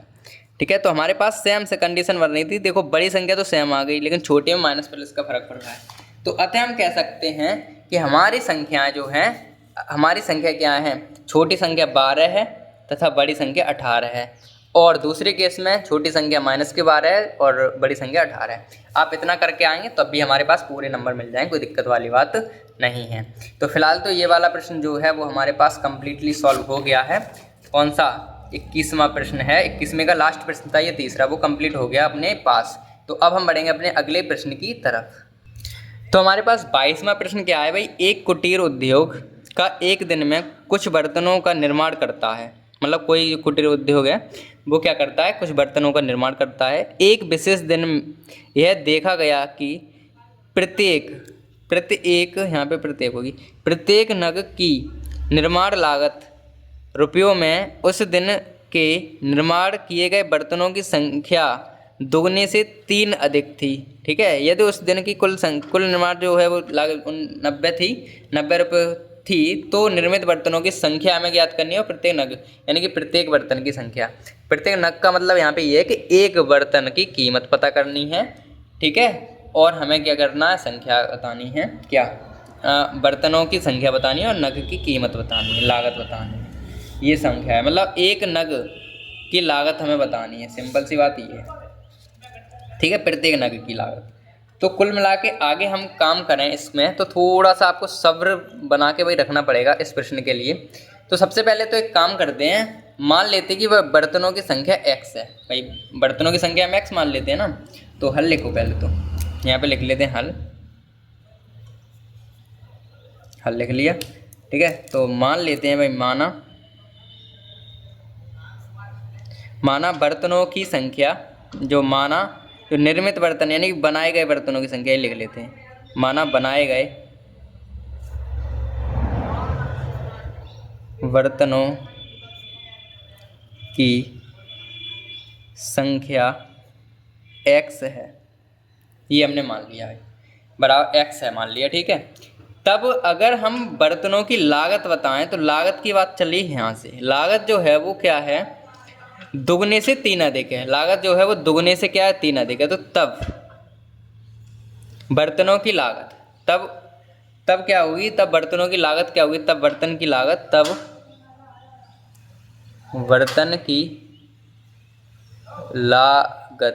क्या हो जाएगी, तब बर्तन की लागत क्या हो जाएगी वो समझो, ध्यान से समझना है, थोड़ा सा शॉर्ट मारेंगे हम यहाँ पे, ध्यान से समझो क्वेश्चन को। क्या कि बर्तन की लागत है वो दुगने से, मतलब जो हमारे पास दुगने का मतलब तो 2 हो गया। दुगने के मतलब का ये है कि भाई जो निर्मित किए गए बर्तन की संख्या है, निर्मित किए गए बर्तनों की संख्या यानी बनाए गए बर्तनों की संख्या क्या है, x है, तो इसके दुगने से 3 अधिक है। ये हमारे पास हो गया लागत। ठीक है, ये हमारे पास हो गई लागत। ठीक है, इतने रुपये। अब आगे बढ़ते हैं, इसीलिए निर्मित किए गए बर्तनों की संख्या क्या हो जाएगी, लागत निर्मित किए गए, यहाँ लिख लेंगे निर्मित मतलब बनाए गए, निर्मित किए गए x बर्तनों की संख्या, मतलब एक x की निकालने ना, तो x निकालें, x बर्तनों की लागत। अब बताओ, देखो एक बर्तन मतलब एक बर्तन, यहाँ लिख दें क्या, एक बर्तन की लागत ये है, x बर्तन की क्या हो जाएगी, x इंटू 2x प्लस के 3, मतलब एक बर्तन की तो हमारे पास ये है, तो x क्या हो जाएगी, x का गुणा हो जाएगा x इंटू ये, तो x बर्तनों की लागत हो जाएगी x इंटू ये वाली चीज़। ठीक है, ये हो गया हमारे पास, काम खत्म। इनकी जो लागत हमें दे रखी है वो टोटल लागत दी है 90 रुपये। कितनी दे रखी है, 90 रुपये। ठीक है, तो हमें प्रश्न के अनुसार दे रखा है, प्रश्नानुसार हमसे दे रखा है वही कि जो टोटल लागत है ये चीज़ आई वो हमारे पास 90 रुपये के बराबर थी। तो अब हमें बर्तनों की संख्या हमें बतानी है, तो इसे सॉल्व करना, सिंपल सी बात तो ये है, कर लेते हैं इसे सॉल्व। तो ये हो जाएंगे 2x स्क्वायर प्लस के 3x बराबर के 90, तो ये हो जाएंगे 2x स्क्वायर प्लस के 3x और माइनस के 90 बराबर 0। इस तरीके से ये हमारे पास बन गया। अब इसको हम तोड़ेंगे, 90 को 2 कॉमन तो मिल नहीं रहे हैं इसमें। ठीक है, तो एक काम करो, 90 दूनी तो होंगे 180, 180 को हमें इस तरीके से तोड़ना है, जो 12 कितने आ जाए, 3 आ जाए। तो हम ऐसे तोड़ सकते हैं इसको, 2x स्क्वायर और प्लस के 15x में से जब हम 12x घटा देंगे तो 90, 12 में से 15 में से 12 गए तो 3 ही बचेंगे, ये हमारे पास होगा। तो यहाँ से हमें कॉमन मिल जाएगा क्या क्या कॉमन मिलेगा, केवल यहाँ से तो x ही कॉमन मिल रहा है x, तो यहाँ पे बचेगा 2x प्लस के 15। यहाँ से कितने कॉमन मिल जाएंगे, 12 कॉमन मिलेंगे, तो 12x प्लस के 12 के इसमें जाएंगे तो 15 यहाँ पे मिल जाएंगे। ठीक है, 1 मिनट रुकना, यहाँ पे 12 कॉमन मिलेंगे भी नहीं कि कितने मिलेंगे, 12 का भाग 6, 12 के 12 90 आते हैं, 6 कॉमन मिलेंगे, 6 कॉमन मिलेंगे, 6 दूनी 12 और तब 15 आएंगे। ठीक है, 6 दूनी 12, तो यहाँ पे इस तरीके से होगा। तो ये हमारे पास कोष्टक सेम आ गया। तो x माइनस 6 बराबर 0 आएगा, एक आएगा 2x प्लस 15 बराबर 0, तो x बराबर तो एक आएगा 6 और एक आ जाएगा 2x बराबर माइनस के 15 बट्टे में 2 आ जाएंगे, मतलब माइनस के 15 बट्टे में 2, और माइनस वाला अमान्य होता है, ये तो अमान्य है भाई, ये तो मान्य है ही नहीं। ठीक है, तो 6 से हम काम करेंगे आगे का। ठीक है, बर्तनों की कीमत हमारे पास जो बर्तनों की वो है वो x का मान 6 आ गया। अब x हमने क्या माना था, बर्तनों की संख्या, तो बर्तनों की संख्या हमारी x आ गई यानी कि 6 आ गई। तो हम लिख सकते हैं अतः बर्तनों की संख्या 6 है तथा एक बर्तन की लागत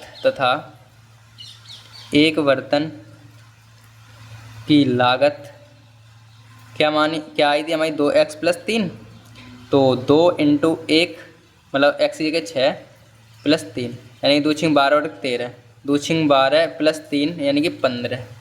ठीक है, 15, तो 15 रुपये तो हमारे पास इनकी बर्तनों की लागत आ गई। ठीक है, तो इस तरीके से हमारे पास ये क्वेश्चन भी कंप्लीट हो गया।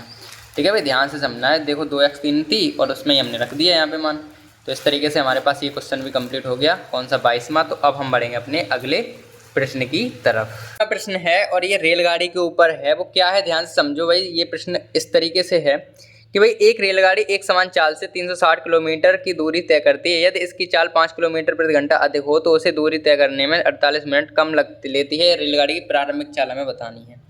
तो मान लेते हैं कि भाई रेलगाड़ी की प्रारंभिक चाल मतलब x ही मान लेते हैं। ठीक है, वास्तविक चाल x मान लेते हैं कि एक समान वास्तविक चाल x है।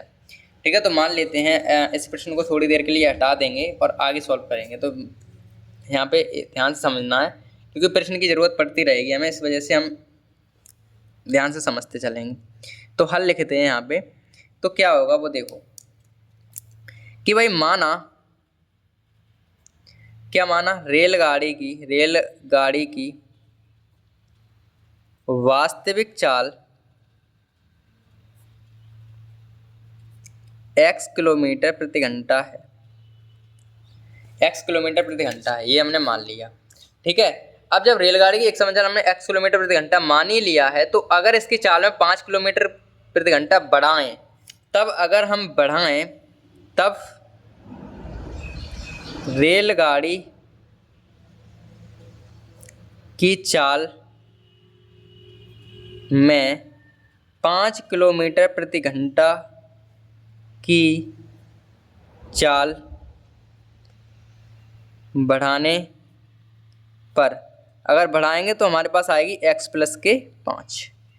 x तो पहले से थी 5 और बढ़ गई, x प्लस पे 5 किलोमीटर प्रति घंटा, ये हमारी चाल आ जाएगी। ठीक है, और हमें क्या करना है, कुल दूरी हमें दे रखी कितनी, टोटल दूरी है 360, कुल दूरी हमें दे रखी है 360 किलोमीटर, और समय हमें इनके अंतर जो बढ़ाने के बाद और इनका अंतर दे रखा है 48 मिनट। लेकिन दिक्कत ये है कि सब चीज़ घंटे में दिया है हमें, यहाँ पर भी घंटा है, किलोमीटर प्रति घंटा है, लेकिन ये मिनट में है, तो हमें इनको मिनट को घंटे में बदलना पड़ेगा। यानी कि समय की बात करें अगर, तो समय की बात करें तो 48 मिनट दिए हैं और इन्हें हमें घंटे में बदलने के लिए 60 से भाग करना पड़ेगा, ये घंटे में आ गए। ठीक है, आप प्रश्न में ये कह रहे हैं कि इसकी चाल बढ़ाने पर उसकी दूरी तय करने में जो समय लग रहा है वो 48 मिनट कम लग रहा है। क्या लग रहा है, कम लग रहा है। यानी कि इसकी मतलब ये है, तब प्रश्नानुसार समय बराबर फॉर्मूला क्या होता है ये बताओ, दूरी बट्टे चाल, कुल दूरी ये है, तो कुल दूरी हमारे पास ये है 360 और x ये है, यानी कि समय ये आ गया जब हमने बढ़ाई नहीं तब, और जब हमने इनकी चाल बढ़ा दी यानी कि दूरी तो वही रहेगी, चाल हमने कर दी x प्लस के 5। ठीक है, x प्लस के 5 हमने कर दी, तब हमारे पास दूरी क्या हो जाएगी भाई ये बताओ, तब हमारे पास क्या हो जाएगी, और तब इनके जो अंतर आ रहा है वो 48/60 आ रहा है। ये हमें समीकरण बन गया। ठीक है, ये चीज़ समीकरण बन, मतलब इस समय में से ये से दूरी बट्टे चाल फॉर्मूला लगा, यहाँ लिख देते हैं भाई, समय बराबर दूरी बट्टे चाल, ये फॉर्मूला हमने लगा दिया यहाँ पे। देखो समय कितना है भाई, समय हमें निकालना है, तो दूरी कितनी है 360, चाल पहले कितनी थी x माइनस 360 दूरी थी x और चाल हमारी ये है, इनका ये था। आगे कर लेते हैं। आगे जब हम करेंगे तो ये हो जाएंगे x 360, इनको सॉल्व कर लो भाई, 360 यानी कि x प्लस के 5 ये आ गए, x का इधर कर देंगे गुणा, तो ये हो जाएंगे भाई 360 x माइनस 360 और इनका इधर हो रहा है ना, ठीक है, तो ये माइनस तो लगेगा नहीं, यानी कि प्लस 1800, 5 का इधर गया 1800 माइनस ये इधर पहुंच जाएगा 360 x बराबर, इनको इनसे काट देते हैं तो ये हमारे पास आ जाएंगे 4/5। ठीक है, तो ये हमारे पास देखो 360 से 300 कट गए, तो ये हमारे पास आ गया भाई 1800 बट्टे में x² प्लस के 5x गुणा कर दिया, x² प्लस 5x बराबर 4/5। अब इसको अगर हम इधर और इधर गुणा करें तो ये हो जाएगी हमारे पास 4x² प्लस के 4 पंजे 20x बराबर के 5 × 1800, ये हमारे पास आ गए यहाँ पे। ठीक है, ठीक है सर, आ गए। तो अब अगर हम पूरे में से 4 कॉमन लें तो क्या होगा, तो लिख लेते हैं इस समीकरण में थे, समीकरण 1 में से 4 कॉमन लेने पर तो हमारे पास क्या, यहाँ से 4 हट जाएंगे, x² आएगा, 4 पंजे 20x आएंगे बराबर, 4 से इसका भाग कर देंगे तो 4 5 तो रहेंगे ही, 4 से इसका भाग करेंगे तो 4 चौक 16, 4 पंजे 20 यानी कि 450 आ जाएंगे यहाँ पे 400, और 450 का 5 में गुणा कर देंगे तो कितना आ जाएगा, 450 गुणा करके 2250, यानी कि इतना हमारे पास आ जाएगा इनके गुणा करने के बाद। तो ये आ जाएगा x² प्लस के 5x और माइनस के 2250, ये हमारे पास सिस्टम बन गया। ठीक है, ये जो समीकरण बना इसके हम क्या करेंगे, गुणनखंड कर लेंगे। ठीक है, इसके हम गुणनखंड कर लेंगे। ठीक है, तो कर लेते हैं, इसको हम तोड़ें अगर तो क्या आ जाएगा भाई, x² को हम ऐसे तोड़ेंगे, जो देखो 2250 का गुणा इधर करें 2250 से जाएंगे, लेकिन गुणा करने पर ऐसी संख्या हम तोड़ेंगे जो बीच में 5 थे, तो 50x माइनस 45x कर देते हैं, x² और प्लस के 50x में से 45x घटेंगे तो माइनस 250 ये बचेंगे, तो x कॉमन यहाँ से आएगी, x प्लस के 50 यहाँ बचेंगे, माइनस के 45 यहाँ से कॉमन आएंगे तो x माइनस के 50 यहाँ बचेंगे, तो x माइनस के 45 और यहाँ आ जाएंगे x प्लस माइनस के 50, तो एक आ जाएगा x बराबर प्लस के 45 और एक आ जाएगा x बराबर 50। ठीक है, एक दोनों ही प्लस, एक प्लस का आ जाएगा और एक माइनस का, 1 मिनट देख लेना भाई, यहाँ पे प्लस का था, यहाँ प्लस आ जाएगा, माइनस माइनस प्लस प्लस, और ये हमारे पास आ जाएंगे माइनस के, यानी कि x एक माइनस का आएगा एक प्लस का आएगा, तो ये हमारे पास माइनस वाला तो अमान्य होता है भाई, ये तो हमारे पास अमान्य है, माइनस वाला अमान्य है, तो हम इसको लेकर सॉल्व करेंगे माइनस प्लस के 45 को। तो हमारे पास रेलगाड़ी की चाल क्या आ गई भाई, x मानी थी ना, तो अतः रेलगाड़ी की चाल, अतः रेलगाड़ी की चाल 45 किलोमीटर प्रति घंटा होगी, 45 किलोमीटर प्रति घंटा होगी। ठीक है, इस तरीके से ये प्रश्न हो गया कम्प्लीटली सॉल्व। ठीक है, तो ये प्रश्न आराम से हो जाएगा, ये कुछ ज़्यादा कठिन तो नहीं था। यहाँ पे समझने की कोशिश करना भाई, ये समय बराबर फॉर्मूला, समय निकालना, इस समय में से ये समय घटाएंगे तो इतना आ रहा था हमारे पास, तो ये समय बराबर दूरी बट्टे, दूरी हमारी 360 थी, समय ये था, दूरी हमारी 360 थी, समय ये था, इस तरीके से ये हो गया। तो ये हमारे पास प्रश्न जो है 23वां, ये हमारे पास पूरी तरह से हो गया कम्प्लीटली सॉल्व। तो अब हम बढ़ेंगे अपने अगले लास्ट में प्रश्न पर, 24वें पर, जल्दी बढ़ लेते हैं उस पर भी। तो हमारे पास अगला प्रश्न ये है भाई 24वां कि यदि जेवा अपनी वास्तविक आयु, जो वास्तविक आयु से 5 वर्ष छोटी है, वास्तविक आयु से 5 वर्ष छोटी है, तो उसकी आयु वर्षों में चल रही है बात, का वर्ग उसकी वास्तविक आयु से 5 गुने से 11 वर्ष अधिक होता है, तो उसकी वर्तमान आयु पूछिए। तो वर्तमान आयु को ही हम मान लेंगे भाई हल, और मान लेंगे कि भाई जो जेवा है उसकी वर्तमान आयु x वर्ष है, माना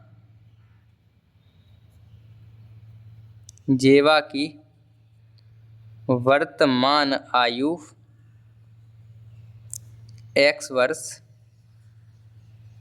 है, ये हमने मान लिया। ठीक है, तब प्रश्नानुसार है, तब प्रश्नानुसार ध्यान से समझना ये चीज़ अब कि अगर उसकी वास्तविक आयु हमने x वर्ष मान ली, उससे 5 वर्ष अधिक है, x + 5 यानी 5 वर्ष अधिक हो गई ये बराबर है उसके वर्गों की, जो इसके वर्ग है, मतलब 5 वर्ष अधिक से वर्ग। देखो 5 वर्ष छोटी है, यानी कि 5 वर्ष अधिक, छोटी का मतलब माइनस आएगा यहाँ पे, सॉरी माइनस आएगा क्योंकि छोटी है ना, तो छोटी मतलब x - 5। ठीक है, छोटी हो गई, ठीक है, छोटी हो गई माइनस, बड़ी होती तो प्लस हो जाता।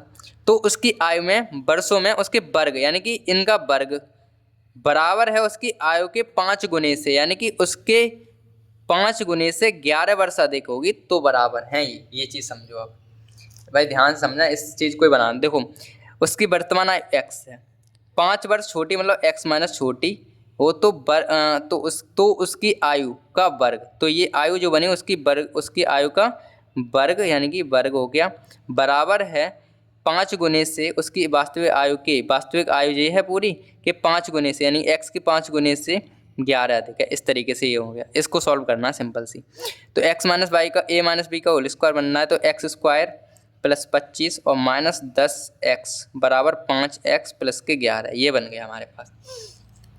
ठीक है, इसको हम सॉल्व करेंगे तो देखो भाई x² तो है ही, तो x² तो इधर ही आएगा और ये इधर चले जाएंगे तो -15x हो जाएंगे, इधर आ गए, और प्लस के 11 हैं इधर जाएंगे, माइनस के हो जाएंगे तो ठीक है, माइनस की तो हो जाएंगे, तो माइनस के हो जाएंगे तो प्लस के 14 हमारे पास ये बच जाएंगे, बराबर 0 हो जाएगा। इस समीकरण को सॉल्व करना है, फैक्टर काटने, सिंपल सी बात ये है। तो 14 एकंत 14 हम ऐसे तोड़ सकते हैं, x² -x और माइनस के 14x और माइनस के नहीं प्लस के 14, इस तरीके से हम इसको तोड़ भी सकते हैं। ठीक है, तो यहाँ से अगर हम बात करें तो x कॉमन मिल रही है, x - 1 ये बचेगा, और यहाँ से 14 कॉमन मिल रहे हैं तो x - 1 यहाँ पर भी बचेगा, x - के 14 ये बनेंगे और x - के 1 ये आ जाएगा। तो x बराबर क्या आ जाएगा हमारे पास 14, और एक x बराबर हमारे पास क्या आ जाएगा, ये प्लस था ना, ये माइनस लिया, अच्छा ठीक है, तो एक आ जाएगा ये वाला, एक आ जाएगा। ठीक है, तो उसकी जो आयु है वो क्या हो सकती है इन दोनों में से, भाई एक तो हो ही नहीं सकती है क्योंकि एक उसकी 5 गुनी वगैरह है इसमें।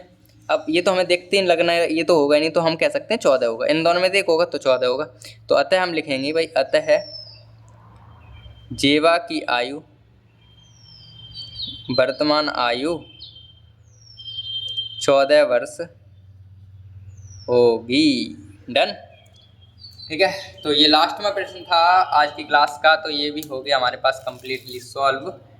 ठीक है भाई, तो 24वां प्रश्न अपन ने कर लिया पूरी तरह से सॉल्व, और आज की क्लास में तो बस इतना ही करेंगे, और साथ ही साथ ये प्रश्नावली और ये चैप्टर भी ख़त्म हो गया है आज की क्लास के अंदर। यानी कि कहें तो अगली जो प्रश्नावली है बहुविकल्पी वाली वो हम करते नहीं हैं, वो हम इकट्ठी करेंगे बाद में, सभी प्रश्नों की प्रश्नावलियाँ जो ऑब्जेक्टिव टाइम वो बाद में कर लेंगे। ठीक है, तो फिलहाल तो अब क्या करेंगे, ये प्रश्नावली थ्योरी वाले अपन कर चुके हैं सभी, 4 जो थी ई तक थी, 4 ई तक थी वो सभी कर ली अपन ने। अब हम करेंगे अगला चैप्टर्स की शुरुआत अगली क्लास में। ठीक है, तो अच्छे से पढ़ते रहिए भाई, अगली चैप्टर की शुरुआत करेंगे हम अगली क्लास में, तब तक के लिए ऐसे ही ये चीज़ करते चलिए। और आज की क्लास में तो बस इतना ही करते हैं, अब मिलेंगे हम अगली क्लास में अगले चैप्टर के साथ, तब तक के लिए बाय।